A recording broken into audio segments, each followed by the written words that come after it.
Hello, this is Jurgen Rasmussen speaking. Welcome to the Provocative Hypnosis vlog. This one is titled, Your Potential is Not Unlimited.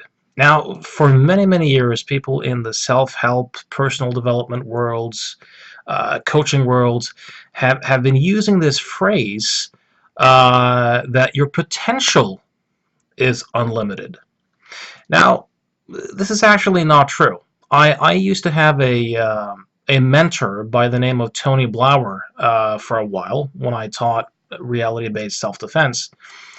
And to give credit where credit is due, he was the guy who pointed this out to me. He used to say that your potential is not unlimited. It's limited. You know, your potential being how good you might become one day. It's limited by genetic factors and other factors. There's a limit to how fast you can possibly run with your human body. Now, your capacity, on the other hand, is in principle unlimited. Your capacity being what you're able to actually do right now. It's unlimited in the sense that no matter where it is, you can always work on it and work to improve it.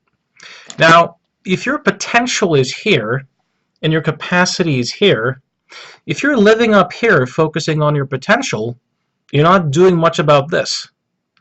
But if you focus on your capacity and work to improve your capacity, there's a better chance that you might move your capacity closer to your potential.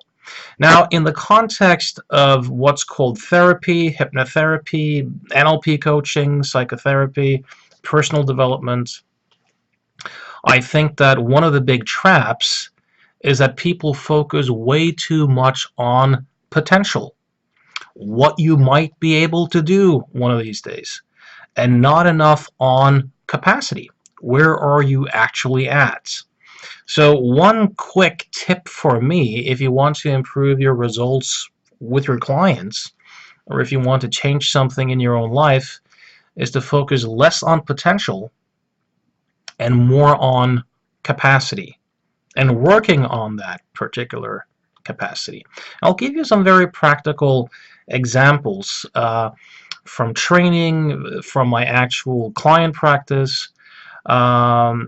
When I attended my first seminars back in 1997, 1998 in the field of neurolinguistic programming, the seminar instructors looked really good on stage, and they were skilled. You know, they did some very powerful demos using various submodality interventions, anchoring formats, hypnotic work, so on and so forth. And I initially thought that the selection of people was random. It turned out that nothing could be farther from the truth. When I got more experienced, I realized that the people who were selected for demos on stage used to have four things in common. A good capacity, a good ability to visualize in conscious awareness. B, good access to feelings and states and felt sense. A really good see-feel synesthesia or circuits, meaning that they could easily manipulate their own internal imagery to evoke a feeling state. And also good absorption capacities, meaning the ability to get absorbed into a suggested experience. Now, this has a modest correlation with hypnotizability. Now, if you can scan the room and you can select demo subjects who have these capacities, you'll be a rock star. You'll be a superstar. You know, your demos will look really, really good. And who can blame you? The only problem is if the students think that the people selected are random and they go out into the world and they get actual clients, and clients will be on a scale, meaning that they will have these capacities more or less. So when the students enter the real world and get clients who might not have these capacities, much. Then the question becomes, what do you do? Because you're likely to fall flat on your face. Now, becoming better at doing classical NLP formats, becoming better at doing those types of interventions won't help you because the client doesn't have the fundamental capacities required to do that type of work. So in that sense, you either have to do something to improve the capacity, or you have to know in what other ways can I assist the person in making these changes in a way that isn't dependent upon having good felt sense, good access to states, ability to visualize in consciousness, and good absorption skills. Now, when seminar instructors actively avoid people who don't have these capacities as the plague, way more often than not, they really let their students down because they rob the students of the chance to see how they will adapt and how they will troubleshoot. I wrote a book about this. My whole first book, Provocative Hypnosis, is to a large extent about how do you work with clients that traditionally are such a pain in the ass because they don't tend to have the capacities required for most of the NLP style patterning to work. So this is one example. Talking about hypnotic capacity, if you see quite a bit of marketing, quite a bit of hypnosis courses, uh, quite a few books written, you can often do some amazing stuff in cooperation with a somnambulist, in cooperation with a highly hypnotizable subject. That's true. But that does not mean that you can do that stuff with other people who are low hypnotizables or more medium hypnotizables or don't seem to have much capacity for controlled dissociation, absorption, and suggestibility. So again, a lot of it becomes misleading. So one key when doing quality hypnotic work is that you have to adapt the type of work that you do to the client's current capacity. You can't work with everyone as if they were highly hypnotizable. If you do that, you'll let a lot of your clients down, and you'll be doing it in a way that's completely unnecessary. So if you have a NLP or hypnosis background, the distinctions that I just made are really, really crucial. Other important distinction when seeing a client is level of commitment. How committed is the client to change at this particular time? That has something to do with the type of work that you can do with that client. You can do different stuff with a highly committed client than you can with a client that's not that committed. Sure. There's another important distinction here as well, and that is the client's capacity for perspective taking, their current operating system when it comes to meaning making. I'll give you an example of this. Maybe 15 years ago, I worked with a young Muslim woman who had a Norwegian boyfriend and who felt a lot of pressure from her Muslim parents to marry a Muslim man and didn't quite have it in her to present the Norwegian boyfriend to her parents, and of course the boyfriend was really upset about this, and her words were, I literally feel that I'm being torn in two. So what I did at the time is I attempted to do something called a visual squash, a form of parts integration done in the NLP world. And this was, of course, a complete mistake because her operating system, her sense of self, was made up by her relationships.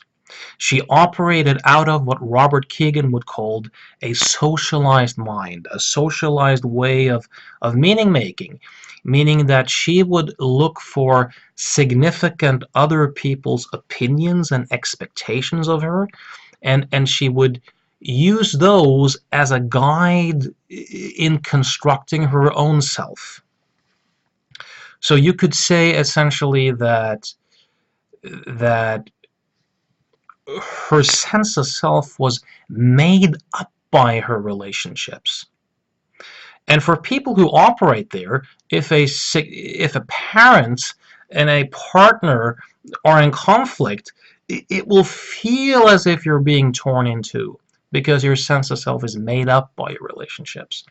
Now, if you attempt something like a visual squash on such a relationship issue, you're presupposing an operating system. You're presupposing a sense of self that is exactly what she doesn't have.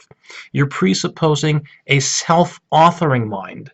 You're presupposing a self that has taken a step back from the relationship, from the family religion, from the expectations and cultural norms, and developed an internal seat of authority and judgment. This type of mind isn't so much made up by the relationships. This is a type of mind that can have relationships and thereby negotiate them in a completely different manner.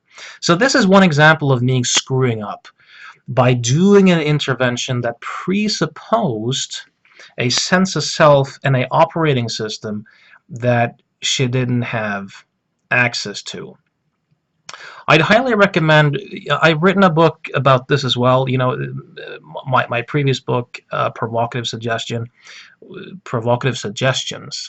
which attempts to integrate adult developmental psychology with more state-based models of change, such as neurolinguistic programming, hypnosis, and also the work of Albert Ellis.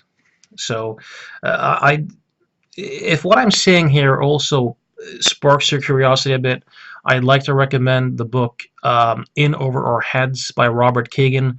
There's a chapter there that's titled the Unspoken Demands of Psychotherapy, which blew my mind when I read it many years ago. I realized that there was a dimension of change work that I hadn't touched, the whole developmental dimension. And in this chapter, he talks about how a famous client by the name of Gloria had a session with Fritz Perls, Albert Ellis, and Carl Rogers, all giants of psychotherapy at the time. Especially Albert Ellis is worth looking into. He's got some excellent stuff. Anyways, none of them were really able to do much with Gloria. And Kegan's analysis, which I agree with, was that Gloria was operating out of that socialized mind with some inclinations toward a more self-authoring mind, but mainly socialized. And both Ellis, Rogers, and Perls were all presupposing that she had access to a more self-authoring, a more inner seat of judgment and authority. And by assuming that, they kind of missed the boat. I had the chance to speak to Kegan at a seminar, and I asked him, what would you have done? You know, you present a critique against these guys, which I completely agree with, but you didn't offer any of your own solutions. And he said something that stuck with me. He said, I would have attempted to anchor the bridge on both sides, pacing her socialized fears and given her a nudge towards developing more of that self-authored capacity.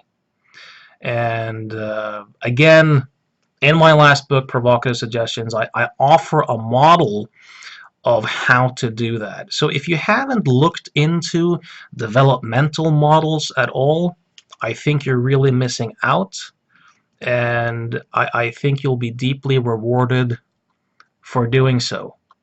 So if you have any comments or questions about this particular vlog, you know, leave your comments wherever you find this on social media. Remember to sign up for the Provocative Hypnosis YouTube channel. And till next time, may you have and enjoy the best of altered states.